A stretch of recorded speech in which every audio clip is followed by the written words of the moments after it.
Bismillahirrahmanirrahim. Assalamualaikum warahmatullahi wabarakatuh. Alhamdulillahirrabbilalamin wa bihi nasta'in wa ala umuri dunya waddin. Wassalatu wassalamu ala asyrofil anbiya'i wal mursalin wa ala alihi washabihi ajmain amma ba'du. Baik teman-teman, apa kabar semuanya? Semoga teman-teman selalu diberikan kesehatan dan dicurahkan keberkahan setiap harinya. Kembali lagi pada mata kuliah perkembangan peserta didik, dan pada hari ini izinkan kami kelompok 7 yang juga merupakan kelompok terakhir dalam presentasi mata kuliah PPD ini yang akan membawakan materi tentang perkembangan kepribadian. Sebelumnya izinkan saya memperkenalkan anggota kelompok saya. Di sini ada 3. Yang pertama ada saya, Amalia Ananda, kemudian ada Anissa Nur Habibah, dan yang ketiga ada Azra Nindita Rahmah. Untuk mempersingkat waktu, marilah kita masuk kepada pembahasan materi yang pertama yang akan disampaikan oleh Azra. Waktu dan tempat saya aturkan. Baik, terima kasih kepada moderator yang sudah mempersilahkan saya untuk menyampaikan materi pertama. Sebelumnya, perkenalkan nama saya Azra Nindita Rahmah. Saya akan menjelaskan definisi kepribadian. Mendefinisikan kepribadian sebenarnya bukan hal yang mudah karena kepribadian merupakan sesuatu yang abstrak. Di sini saya akan mencoba mengemukakan beberapa pendapat kepribadian menurut para ahli. Yang pertama, menurut Alport berpendapat bahwa personality itu adalah suatu organisasi psikofisis yang dinamis daripada seseorang yang menyebabkan ia dapat menyesuaikan diri dengan lingkungannya. Yang kedua, menurut May berpendapat bahwa kepribadian adalah suatu aktualisasi dari proses hidup dalam seorang individu yang bebas, terinteraksi dalam masyarakat, dan memiliki satu perasaan cemas dan batin yang berhubungan dengan religiositas. Yang ketiga, menurut Rington adalah kepribadian adalah keseluruhan tingkah laku seseorang yang diintegrasikan bagaimana yang nampak pada orang lain. Kepribadian ini bukan hanya yang melekat dalam diri seseorang, tetapi lebih merupakan hasil daripada suatu pertumbuhan yang lama, suatu kulturil. Yang keempat, kepribadian adalah dinamis dari sistem psikofisik dalam individu yang turut menentukan cara-caranya yang unik atau khas dalam menyesuaikan diri dengan lingkungannya. Dari uraian tentang pengertian kepribadian di atas, dapat disimpulkan bahwa kepribadian yaitu suatu organisasi yang unik atau khas pada diri setiap individu yang ditentukan atau dipengaruhi oleh faktor-faktor bawaan dan lingkungan, sehingga menjadi penentu atau pengaruh tingkah laku. Materi selanjutnya yaitu tahap-tahap perkembangan kepribadian. Ada 8 tahap masa perkembangan. Yang pertama, masa bayi atau infansi, ditandai adanya kecenderungan terus-menerus. Perilaku bayi didasari oleh dorongan mempercayai atau tidak mempercayai orang-orang di sekitarnya. Dia sepenuhnya mempercayai orang tuanya, tetapi orang yang dianggap asing, dia tidak akan mempercayainya. Yang kedua, masa anak-anak awal atau early childhood, ditandai adanya kecenderungan autonomi, shame, doubt. Pada masa ini, sampai batas-batas tertentu, anak sudah berdiri sendiri dalam arti duduk, berdiri, berjalan, bermain, minum dari botol tanpa ditolong oleh orang tuanya, tetapi di pihak lain, dia telah mulai memiliki rasa malu dan keraguan dalam berbuat, sehingga seringkali minta pertolongan atau persetujuan dari orang tuanya. Yang ketiga yaitu masa prasekolah atau preschool age, ditandai adanya kecenderungan inisiatif guilty.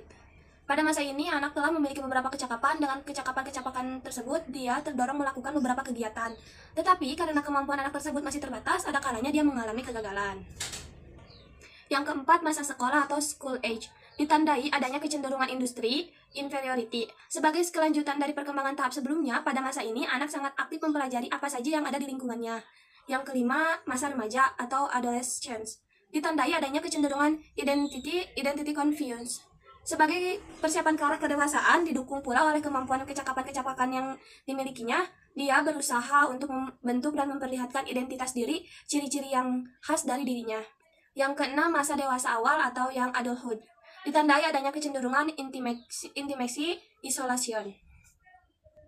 Kalau pada masa sebelumnya individu memiliki ikatan yang kuat dengan kelompok sebaya, namun pada masa ini ikatan kelompok sudah mulai longgar.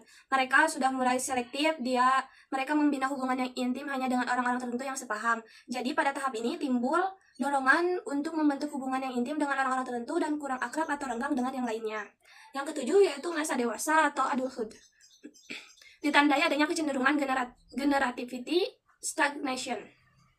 Sesuai dengan namanya, masa dewasa, pada tahap ini individu telah mencapai puncak dari perkembangan segala kemampuannya. Pengetahuannya cukup luas, kecakapannya cukup banyak, sehingga perkembangan individu sangat pesat. Meskipun pengetahuan dan kecakapan individu sangat luas, tetapi dia tidak mungkin dapat menguasai segala macam ilmu dan kecakapan, sehingga tetap pengetahuan dan kecakapannya terbatas. Untuk mengerjakan atau mencapai hal-hal tertentu, ia mengalami hambatan. Yang kedelapan, masa hari tua atau senescence. Ditandai adanya kecenderungan ego integrity despair. Pada masa ini, individu telah memiliki kesatuan atau integritas pribadi. Semua yang telah dikaji dan didalaminya telah menjadi milik pribadinya. Pribadi yang telah mapan di satu pihak digoyahkan oleh usia yang mendekati akhir. Mungkin ia masih memiliki beberapa keinginan atau tujuan yang akan dicapainya, tetapi karena faktor usia, hal itu sedikit sekali kemungkinan untuk dapat dicapai. Dalam situasi ini, individu sering merasa putus asa. Dorongan untuk terus berprestasi masih ada, tetapi pengikisan kemampuan karena usia seringkali mematahkan dorongan tersebut, sehingga keputusasaan seringkali menghantuinya. Oke, sekian pemaparan materi dari saya, selanjutnya akan dilanjutkan oleh rekan saya. Terima kasih. Oke, pertama di sini saya akan menjelaskan tentang faktor-faktor yang mempengaruhi perkembangan kepribadian. Jadi, faktor-faktor yang mempengaruhi perkembangan kepribadian terbagi dua, diantaranya yaitu faktor genetik dan faktor lingkungan. Pertama yaitu faktor genetik. Jadi, masa dalam kandungan biasanya dipandang masa yang paling kritis dalam perkembangan kepribadian, karena sebagian pembentukan pola-pola kepribadian dan juga masa di mana pembentukan kemampuan-kemampuan yang nantinya akan menentukan kemampuan jenis individu di kehidupan setelah kelahiran. Dan yang kedua yaitu faktor lingkungan. Untuk faktor lingkungan dibagi menjadi tiga, yaitu faktor keluarga, faktor kebudayaan, dan faktor sekolah. Pertama yaitu faktor keluarga. Karena keluarga merupakan sekelompok sosial pertama yang menjadi pusat identifikasi anak, dan biasanya juga anak lebih lama tinggal di lingkungan keluarga. Oleh karena itu, keluarga merupakan orang yang penting bagi pembentukan kepribadian. Di samping itu juga, keluarga dapat memenuhi kebutuhan-kebutuhan manusiawi termasuk perkembangan kepribadian, perkembangan ras manusia. Dengan begitu, anak akan berkembang menjadi pribadi yang sehat. Contohnya seperti jika anak dibesarkan di lingkungan keluarga yang harmonis dan agamis, maka perkembangan anak tersebut cenderung positif. Dan yang kedua yaitu faktor kebudayaan. Jadi, kebudayaan suatu masyarakat dapat memberikan pengaruh terhadap setiap warga, baik menyangkut cara berpikir, cara bersikap, atau cara berperilaku. Dan itu dapat dilihat dari perbedaan masyarakat modern dan yang budayanya maju, dan masyarakat primitif yang budayanya masih sederhana. Misalnya dalam gaya hidup, cara makan, berpakaian, memelihara kesehatan, berintegrasi, pencarian, dan cara berpikir. Dan yang ketiga yaitu faktor sekolah. Faktor-faktor yang mempengaruhi dalam perkembangan kepribadian di sekolah diantaranya yaitu iklim emosional, disiplin, prestasi belajar, dan penerimaan teman sebaya. Pertama yaitu iklim emosional.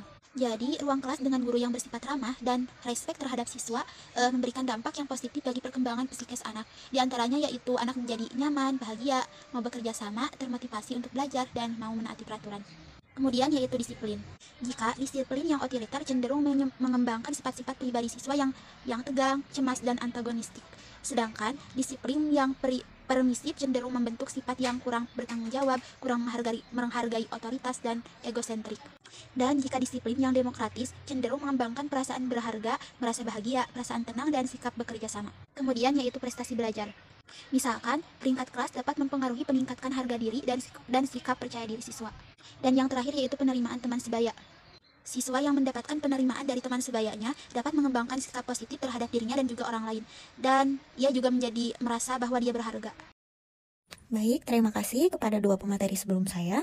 Di sini izinkan saya untuk menyampaikan materi atau subbahasan tentang implikasi perkembangan kepribadian terhadap proses pembelajaran. Di sini saya mengambil dua pengertian dari dua ahli atau dua sudut pandang yang mana beliau-beliau inilah salah satu orang yang sudah terkenal di dalam dunia pendidikan. Yang pertama, menurut teori Piaget, guru perlu mendukung siswa untuk mengeksplorasi lingkungan dan menemukan pengetahuan. Adapun menurut teori Vygotsky, siswa memerlukan banyak kesempatan untuk belajar bersama guru dan teman sebaya yang lebih terampil.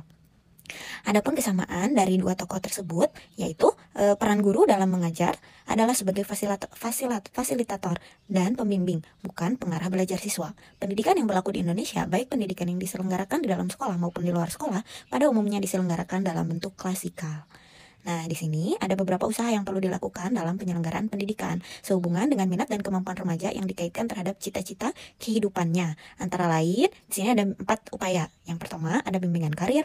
Yang kedua, ada memberikan latihan-latihan praktis terhadap siswa dengan berorientasi terhadap kondisi atau lingkungan.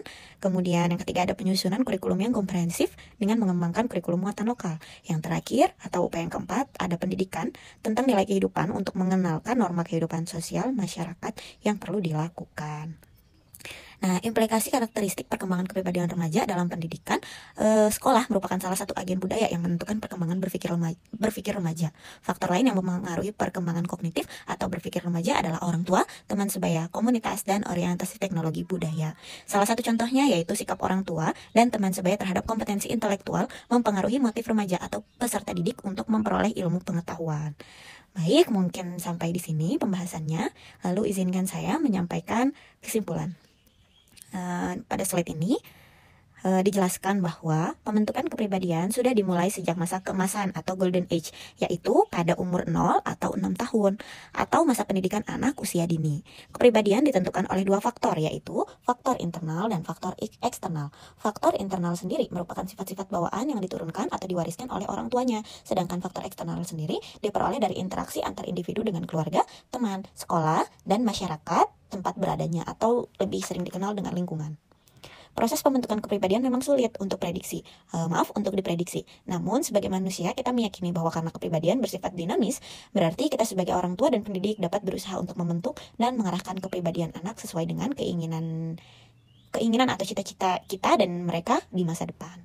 Baik teman-teman, terima kasih telah menyimak video ini dari awal sampai akhir.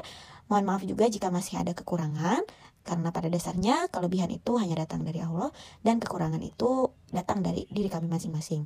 Terima kasih telah menyimak pembahasan materi ini dari awal sampai akhir. Untuk sesi diskusi dan tanya jawab akan kita buka pada perkuliahan esok hari atau perkuliahan online secara di room Google Meet atau Zoom Meeting. Terima kasih kepada teman-teman yang sudah menyaksikan video ini. Kami tunggu untuk pertanyaan-pertanyaan yang sangat bervariasinya di room Google Meet.